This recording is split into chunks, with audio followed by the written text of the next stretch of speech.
6:35 this morning.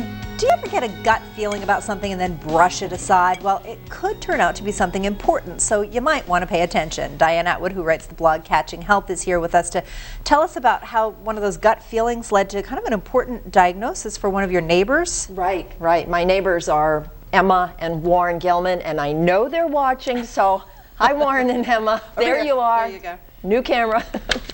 Anyway. This summer, Warren found out that he had Parkinson's disease. Now, Parkinson's often starts with a tremor, one that happens when you're at rest. Warren never had a tremor. He still doesn't. There he is, with Emma. But he did have another common sign of Parkinson's.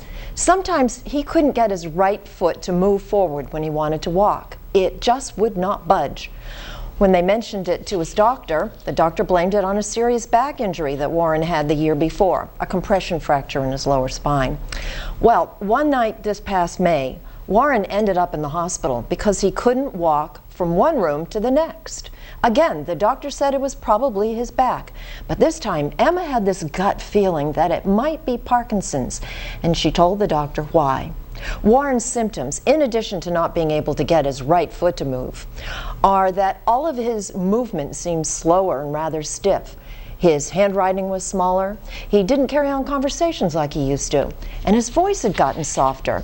He also began to have a little trouble remembering things. Well, this time the doctor heard what Emma had to say and sent Warren to a neurologist who diagnosed him with Parkinson's disease.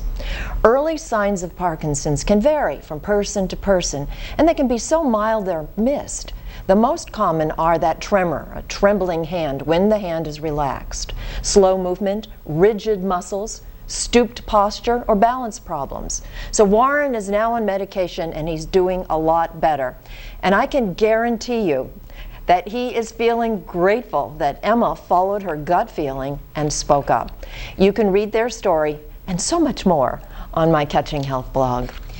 Let me ask you a question, because those symptoms seem to be very subtle and very vague. Was it just a gut feeling that it was specifically Parkinson's disease, or had she done a little bit of research to try to put some of those pieces together?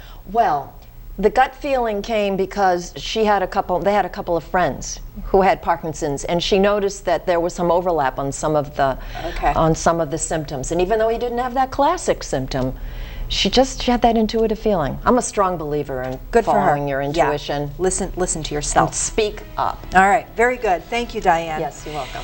And we're going to take a quick break and be right back with our fourth and final half hour of the morning. Don't go away.